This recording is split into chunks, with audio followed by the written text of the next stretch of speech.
Hello friends, ঝর্ণার শখের ছাদ বাগানে আপনাদেরকে স্বাগত। এই দেখুন, আমি এক বালতি সবজির খোসা নিয়ে চলে এসেছি। এই ড্রামটার মধ্যে অনেকটাই মাটি কমে গেছে, তো আমি এই ড্রামের মধ্যে এক সাইড দিয়ে মাটি সরিয়ে নিয়ে সেখানে সবজির খোসা দিয়ে ভর্তি করার চেষ্টা করছি। আর ছাদের যত গার্ডেন ওয়েস্ট আছে সব কিছুই আমি এর মধ্যে দিয়ে দেব। সবজির খোসা গার্ডেন ওয়েস্ট দিয়ে ভর্তি করে তারপরে মাটি চাপা দিয়ে রেখে দেবো। শীত আসতে আসতে খুব সুন্দর মাটি তৈরি হয়ে যাবে, তবে এটা সময় সাপেক্ষ। বেশ কিছুদিন লাগবে আমার এটা ভর্তি হতে। আর এখান থেকে ভুট্টা গাছগুলো এবার তুলে দিচ্ছি। যে ভুট্টা গাছগুলো থেকে ভুট্টা নেওয়া হয়ে গেছে সেগুলো তুলে আমি এই ড্রামের মধ্যেই রেখে দেব।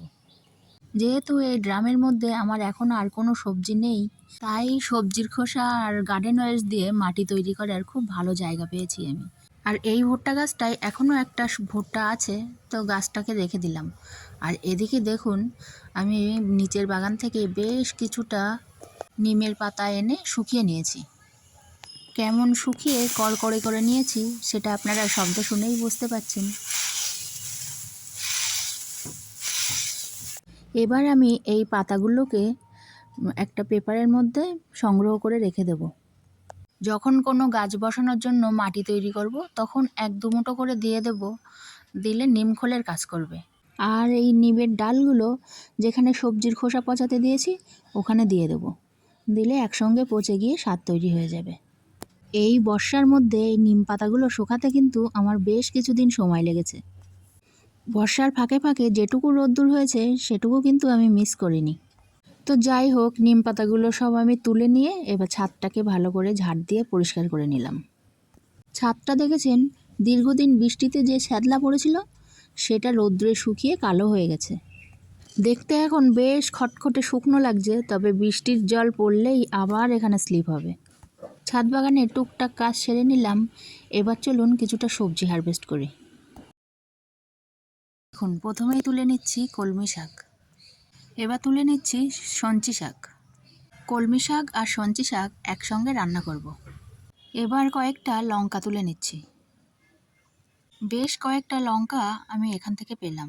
এবার তুলে নেব কয়েকটা উচ্ছে। গাছটা আর ভালো নেই, তবুও যে কটা পাওয়া যায় আর কি। এবার তুলে নিলাম কুমড়োর ফুল। কুমড়োর ফুলের বড়া খেতে কিন্তু দারুণ লাগে। এবার নেব ভেন্ডি। ভেন্ডিটা তো অনেক দিন ধরে বেশ ভালোই হচ্ছে। বিভিন্ন ধরনের সবজি ছাদ বাগানে লাগিয়ে রাখলে তোলার সময় কিন্তু দারুণ লাগে। দেখুন, 6 রকমের সবজি আমি ছাদ বাগান থেকে পেলাম। এবার চলুন নিচের বাগানে যাই, কচু গাছের কয়েকটা ফুল তুলে আনি। এই কচু গাছের ফুল কি আপনারা কখনো খেয়েছেন? যদি খেয়ে থাকেন কমেন্টে আমাকে একটু জানাবেন। আজকে আমি এই কচুর ফুল কিভাবে রান্না করি সেটা আপনাদের সঙ্গে একটু শেয়ার করব। এটা কিন্তু খেতে খুব ভালো লাগে। কথা বলতে বলতে বেশ কিছুটা কচুর ফুল তুলে নিলাম। এবার চলুন রান্নাঘরে। খুব ভালো করে আঁশগুলো ছাড়িয়ে ছোট ছোট করে কেটে নিলাম। এবার একটু এটাকে সিদ্ধ করে নিলাম। ভালো করে আঁশটাকে না ছাড়িয়ে নিলে কিন্তু গাল চুলকাবে।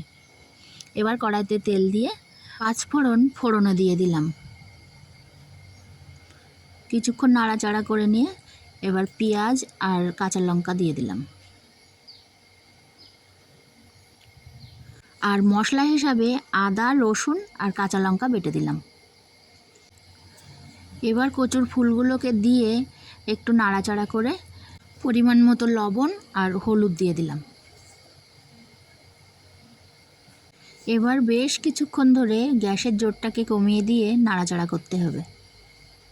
এটা রান্না করতে কিন্তু একটু সময় লাগে, ধীরে সুস্থে কম আঁচে রান্না করতে হয়।